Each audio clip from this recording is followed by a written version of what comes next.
M'intéresse. Alors,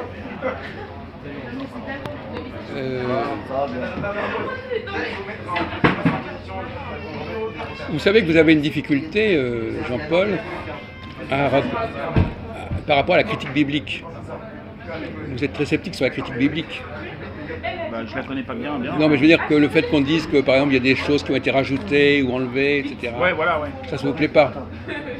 Disons que c'est pas trop conforme à la doctrine catholique. Oui. Enfin, bon. Il y a des choses dans le texte biblique qui vous ont quand même un petit peu interrogé. Vous avez dit, est-ce que c'est possible que ce soit comme ça ou alors vous acceptez tout en bloc? J'ai pas assez étudié aussi le texte biblique, je le connais pas par cœur. Non, mais quand vous tombez, quand vous n'êtes jamais tombé sur un passage qui vous paraissait étrange. Bon, alors on va revenir sur un sujet qui est le sacrifice d'Isaac. Alors vous savez que les musulmans, eux, ils sacrifient pas, ils disent pas que c'est Isaac. Comment vous expliquez qu'ils n'aient pas les mêmes versions que les chrétiens ou les juifs? Quelles sont les explications que vous avez en tête, que vous pourriez imaginer, pour que les musulmans n'aient pas la même tradition concernant le fils d'Abraham? Alors, si on était un musulman, on vous répondra que c'est parce que, en fait, un musulman, on vous répondra que comme la tradition a été altérée par les juifs et par les chrétiens, en fait, Dieu a révélé quelque chose de manière conforme à comment ça s'est passé. Donc, oui, d'accord. Alors, donc apparemment, d'accord, ça c'est effectivement, vous avez raison. Ce que disent les musulmans. Oui, mais il y a une autre façon d'interpréter cette situation. Au lieu de parler de Dieu. Bon, Dieu, c'est gentil, Dieu. Si on n'est pas musulman, parce qu'Abraham est marié avec une femme. Si on n'est pas musulman, on dit comme c'est un faux prophète, l'islam est une fausse religion, c'est le démon ou c'est lui-même qui s'est trompé ou qui a trompé, voilà. Dans ce cas-là, il y a aussi cette. D'accord. Donc vous pouvez tenir la caméra. Bon, après. Alors, donc, ça c'est une version. Alors, pour les universitaires, il y a d'autres versions. Par exemple, effectivement,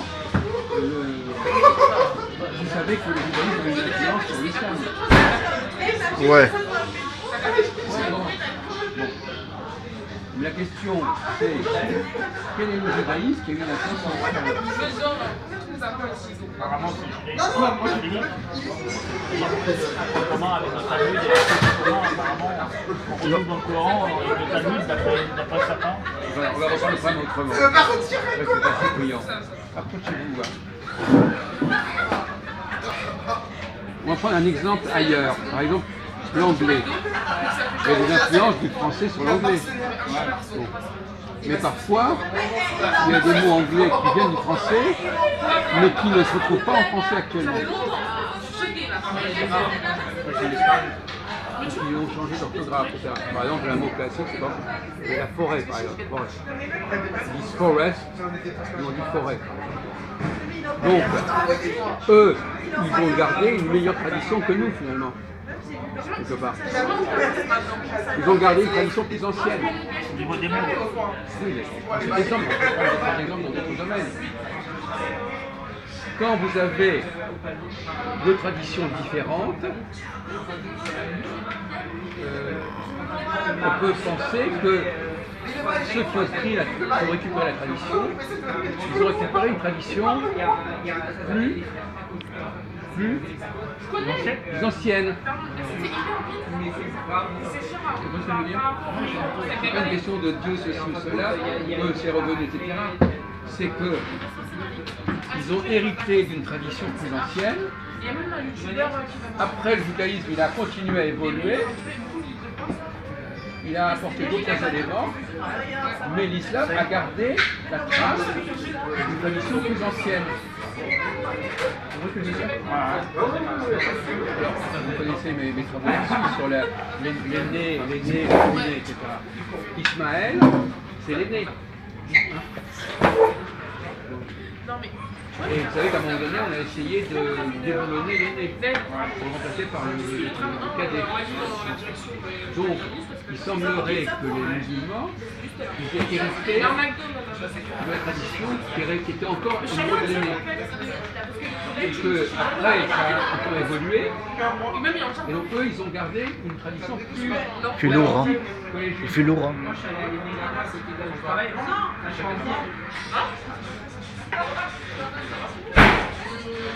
Donc, d'autre part, alors justement tout à l'heure j'étais à la synagogue.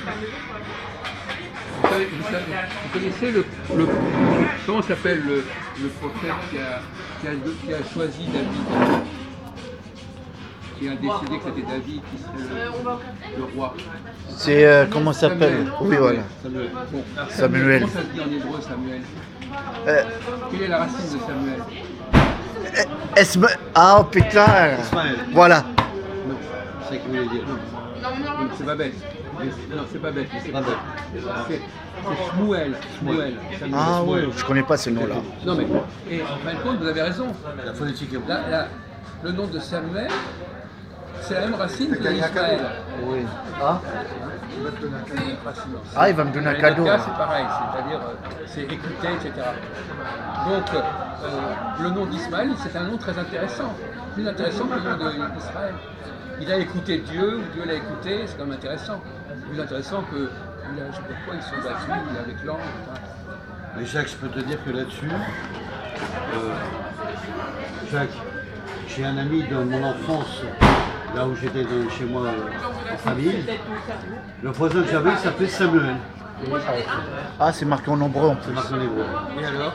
Oui, ben d'accord, il y a des gens qui s'appellent Samuel. Eh ben, Est-ce c'est pour moi. que Blandin peut nous le traduire, s'il vous plaît? Bon, non, je veux dire par là que l'idée d'écouter, on l'entend constamment dans le judaïsme, puisque c'est écoute Israël, on dit, Shema Israël, c'est le credo. Donc, vous voyez bien que ce personnage de Ismaël, il n'y a aucune raison de le laisser aux Arabes, aux musulmans. Parce que maintenant on dit, ah oui, Ismaël c'est le père des Arabes. N'importe quoi. Ah bah, N'importe ouais. quoi. Donc là aussi, il faut protester. Ismaël, c'est le fils, à l'époque c'était le fils unique d'ailleurs, le fils unique d'Abraham. Il a sacrifié. Oui, voilà. Voilà. Et après, ils ont trafiqué le texte. Donc ce que je voudrais que vous compreniez, c'est qu'en fait, compte, les musulmans ont gardé un texte plus vrai que les juifs. Plus authentique, oui. C'est souvent le paradoxe. Les emprunteurs, Les copieurs, oui. les copieurs parfois, ils ont conservé quelque chose qui est plus vrai, parce que celui sur qui ils ont copié, lui, il a changé après. Voilà, c'est une synthèse de reconstitution de texte. Voilà. Donc, le verbe écouter, Shema, Shmuel, Ishmael, c'est un verbe très important, beaucoup plus important que le verbe qui veut dire Israël d'ailleurs, qu'on ne retrouve pas spécialement. Donc, j'espère que je vous ai convaincu qu'il faudrait écrire une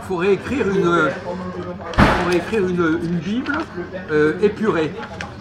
C'est-à-dire une Bible où on essaie de restituer le texte d'origine des Juifs. Est-ce que je peux filmer Oui, mais attends, il cherche là. Alors, un autre point que je terminerai, parce qu'après on va passer à des choses plus amusantes peut-être, Jacques, qu'est-ce que c'est que ça, ce livre? c'est le truc de Shavuot. Shavuot, très bien. C'est ce qu'on lit, les prières qu'on lit à Shavuot. C'est ça. Alors, par exemple, même dans les... Alors vous savez quels sont les responsables de ce trafic. C'est qui les responsables? Trafic de mettre un prénom à la place d'un Modification autre, de texte, un enfant à la place d'un autre, etc. Qui sont les responsables de ça? les rabbins, non? Non, les gens du Nord. Non. Ah oui, Ceux qui ont fait sécession avec le royaume du Sud. Ce sont ceux-là qui ont trafiqué le texte. Ils ont imposé le royaume d'Israël. Le roi David, je peux... Comment? Le roi David. Le royaume non, ils se sont opposés au royaume de David. Voilà, Ils se c'est sont ça. opposés au royaume de David. David, c'est ça. Bon, au royaume de Juda. Et ce qui est incroyable, c'est qu'aujourd'hui, ils appellent ça l'État d'Israël, alors que l'État d'Israël, c'est le nom des ennemis de Juda. C'est quand même bizarre. Et même Jacob aussi, c'est un deuxième né. Le vrai premier-né, c'est Ésaü, c'est pas Jacob. Et donc ils ont choisi toujours, ils ont décidé de s'appeler royaume de Jacob, royaume d'Israël. Donc il faut absolument réécrire la Bible en supprimant tout ce qui a été rajouté par les gens du royaume du Nord. Il faut remodifier la Bible alors, c'est ça? Oui, il faut, parce qu'elle a été trafiquée par les gens du Nord qui étaient les ennemis des gens du Sud, qui étaient les ennemis du royaume de Juda. Approximatif en quelle année c'était ça? C'était à peu près vers le 8e siècle avant notre ère. D'accord. Il y a donc presque 3000 ans. 3000 ans. Et, 3000 ans. oui. Faut savoir. Et donc, alors on revient sur la question de la dans les évangiles, quelle est la position des évangiles sur ce sujet?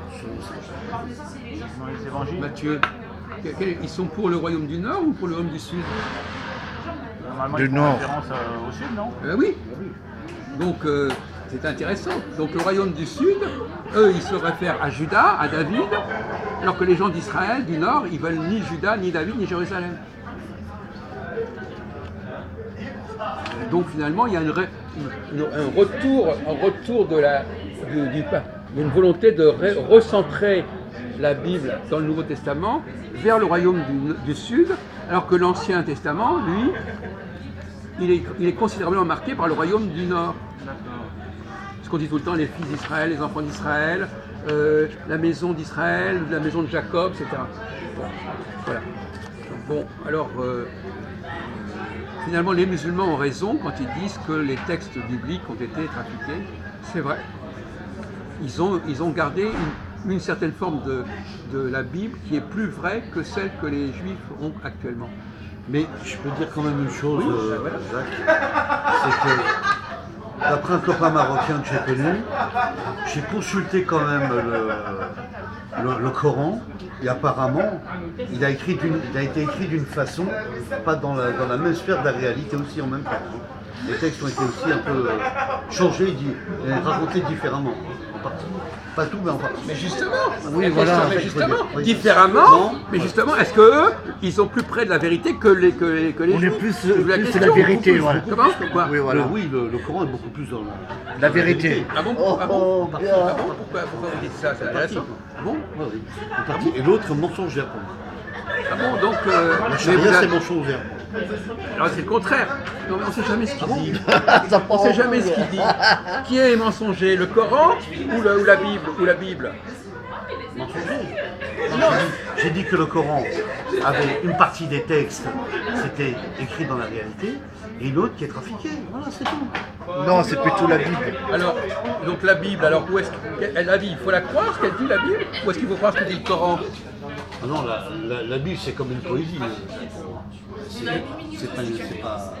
C'est pas réel ce qui est écrit. Non, mais même la question d'Ismaël aussi, on peut dire que c'est une poésie. Oui, bien sûr. C'est pas le problème. Ah oui. C'est l'idéologie qui est intéressante derrière tout ça. Oui, oui. Bon, donc voilà, il y a trois conclusions.